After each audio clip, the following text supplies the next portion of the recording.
Bonjour, bonjour, bonjour. Dans cette vidéo, je vais vous dire ou je vais vous raconter comment j'ai fait pour surmonter mes difficultés concernant la langue française. Il faut dire, c'est pas quelque chose que je vais cacher ou je vais être timide de dire ou je ne sais pas. L'essentiel, j'avais de très très grandes difficultés concernant la maîtrise de la langue française. Dès ma première année, le premier jour, le premier cours, j'ai paniqué. Je ne pouvais pas suivre l'enseignant, je ne pouvais pas avoir l'idée, je ne pouvais pas comprendre tous les mots qu'il dit, etc. Donc le deuxième cours, c'est la même chose. Donc après la période de la panique, la peur, je ne sais pas comment je vais faire, comment je vais valider l'année, etc., etc. Donc, je me suis dit que la seule solution, c'est tout simplement d'affronter le problème. Si j'ai un problème, si je le laisse, il va rester toujours comme ça devant moi. Si je l'affronte, j'essaie de le régler, il y aura sûrement une solution. Voilà. Donc, voilà, j'ai commencé à demander des conseils à tous mes les enseignants, tous mes enseignants, même les enseignants qui ne m'enseignent pas. Je rencontre pas d'enseignant, un autre amphi dans le département, je ne sais pas, directement, je lui ai dit, voilà, j'ai des difficultés, qu'est-ce que vous me conseillez? Chaque enseignant va vous donner une idée. Donc, à la fin, vous aurez plein d'idées, il suffit seulement de faire le pas et de commencer et d'avoir aussi confiance en soi. Voilà. Et vous allez réussir, Inch'Allah. Voilà. Donc, comment j'ai fait pour développer mon niveau concernant la langue française? Premièrement, la participation. Je participais presque toujours. Presque toujours. Au moins avec une phrase. Les cours et les travaux dirigés aussi. Donc, soit je pose des questions, soit j'essaie de répondre, soit je donne un commentaire, je ne sais pas, quand l'enseignant m'autorise, etc.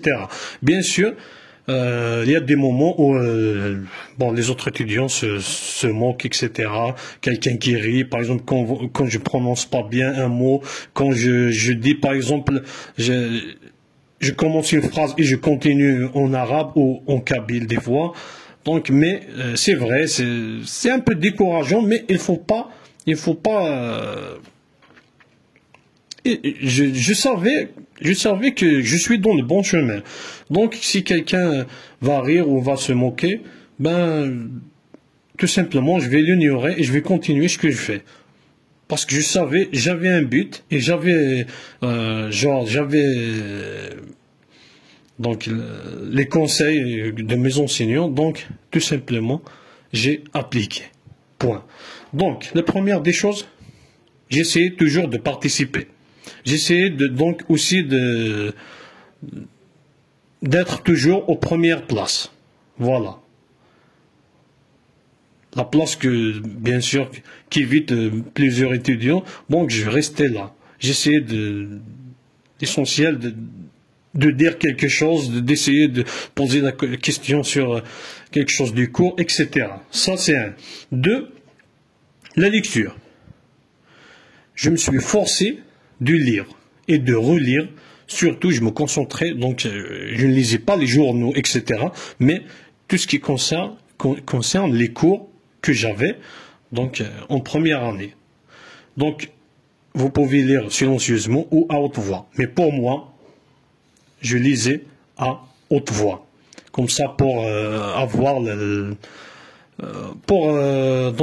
apprendre la prononciation, etc. Et bien sûr, toujours la répétition. Je ne vais pas lire une fois et après, c'est bon, je maîtrise la langue française. Il faut répéter. S'il faut chaque jour, au moins 5 minutes, 10 minutes. L'essentiel, chacun avec son programme. Voilà. Donc, on a dit la participation, on a dit la lecture, surtout pour moi, la lecture à haute voix. Troisièmement, l'écriture. Voilà. J'avais, bien sûr, quelqu'un qui ne maîtrise pas la langue française. Comment il va faire pour écrire? Donc, si je ne comprends pas, comment je vais écrire? Donc, au début, je prenais par exemple un paragraphe du cours, je vais le lire et le relire plusieurs fois. Bien sûr, il faut utiliser le dictionnaire, utiliser, je ne sais pas, poser des questions, etc. À la fin, si je sens que j'ai compris quelque chose de ce petit paragraphe, par exemple sur la sociologie, je vais prendre une feuille et j'essaierai d'écrire une ou deux phrases sur ce que j'ai compris de ce passage. Voilà, j'ai fait comme ça et j'ai répété cette action. Je suis sûr que je l'ai répété des centaines de fois. À chaque fois, à la fin, j'avais un résumé des cours. Un résumé que j'ai rédigé moi-même. Bien sûr, il y avait des fautes, etc. Mais l'essentiel, c'est ça. Faire des fautes corrigées et pour avancer.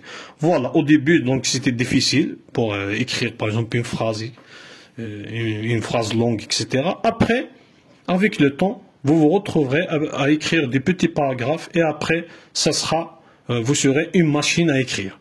Vous pouvez même écrire un livre. Il suffit de pratiquer. Voilà.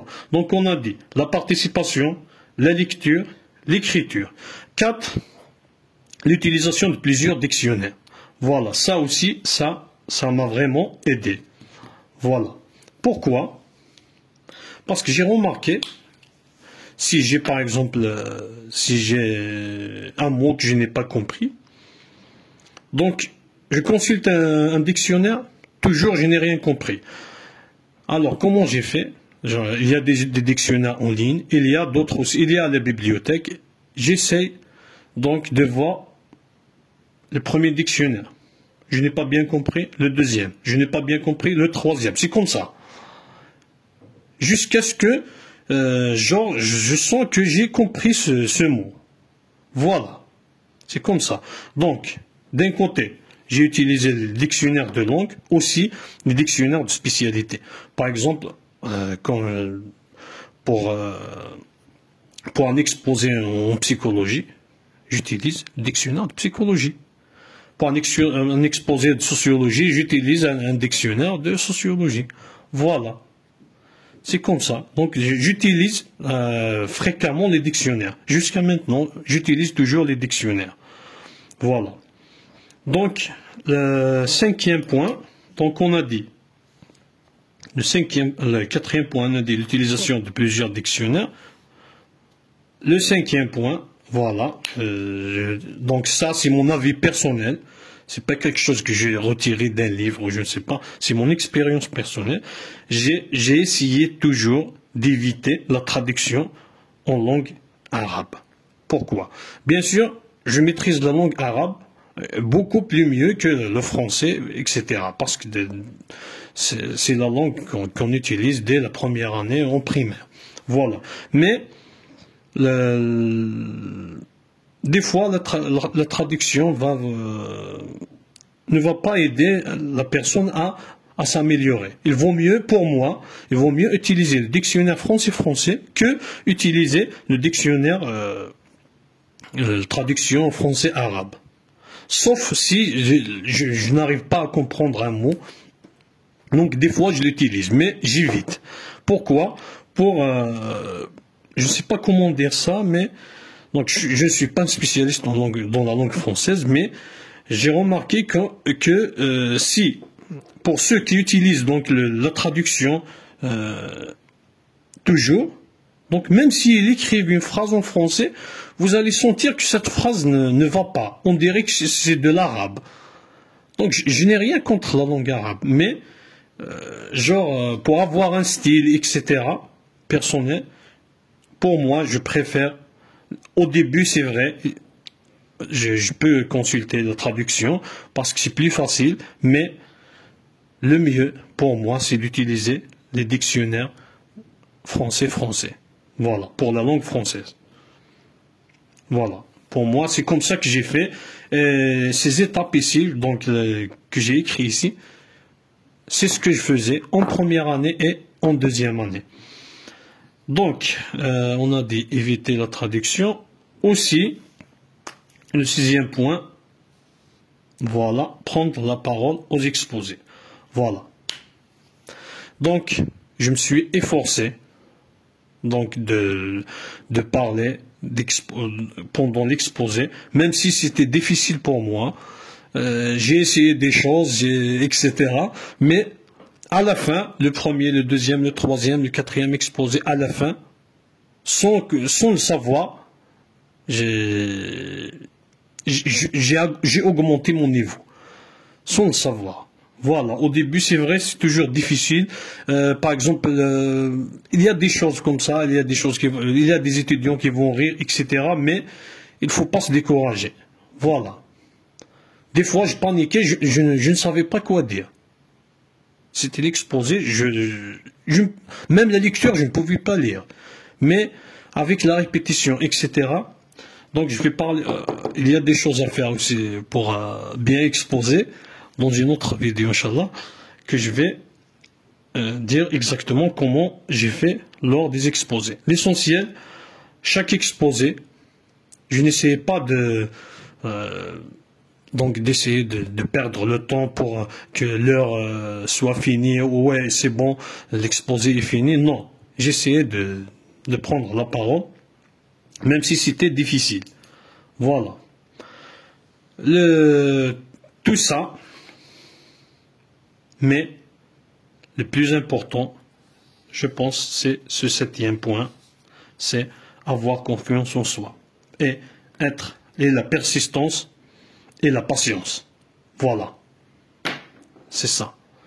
Il ne faut pas se dire que je vais lire 2 pages à un bon moment, ouais, c'est bon, je maîtrise la langue française. Non, c'est quelque chose, c'est un travail, peut-être qui va prendre du temps, ça dépend des personnes, mais il ne faut pas se décourager, il faut avoir confiance, et il ne faut pas se dire que c'est pas une grande montagne, je ne sais pas, c'est quelque chose de banal. Il suffit d'avoir confiance en soi et de pratiquer, de demander des conseils à vos enseignants, etc. Voilà. Donc c'est comme ça que j'ai fait pendant ma première année. Et le résultat de tout ça, dès ma deuxième année, le premier exposé, c'était différent. C'était différent. Donc c'est next level. Genre j'ai sauté, ce n'est plus comment parler et tout, mais c'est autre chose. Comment chercher les bons ouvrages, comment comment synthétiser les informations, etc. Donc c'est ça. Donc dès la rentrée de ma deuxième année, il y avait une différence. Il y avait vraiment une différence et au moins tout ce que j'ai fait, le temps, etc., le temps que j'ai passé, tout ce que j'ai fait, ce n'était pas pour rien. Ce n'était pas pour rien. Déjà, cette vidéo qui est à 13 minutes, avant, je ne pouvais pas parler ou enregistrer une vidéo. 1 minute déjà, c'était difficile. 1 minute, c'était difficile, etc. Même si je suis derrière le portable, etc. Mais avec le temps normal, je peux prendre un sujet, le préparer, je peux parler 1 heure ou peut-être 2 heures, etc. Voilà, donc l'essentiel de tout ça, si quelqu'un arrive donc jusqu'à maintenant, si vous avez écouté cette vidéo jusqu'à maintenant, ça veut dire que vous avez un problème en langue française, ça c'est c'est sûr, et aussi vous avez la volonté la volonté d'extraire ce problème de votre vie. Donc c'est aussi simple que ça. Puisque je suis arrivé à affronter ce problème, vous le pouvez aussi. C'est aussi simple que ça. Il faut lire, écrire, participer, utiliser les dictionnaires et aussi, prendre la parole aussi, profiter lors des exposés. Et le plus important, c'est avoir confiance en vous et aussi prendre le pas. Faites quelque chose, bougez, ne restez pas seulement donc à dire oh, j'ai des difficultés, etc. Donc, prenez le pas Et si vous avez besoin d'autre chose, vous pouvez laisser un commentaire. J'essaierai de répondre. Merci et bon courage à toutes.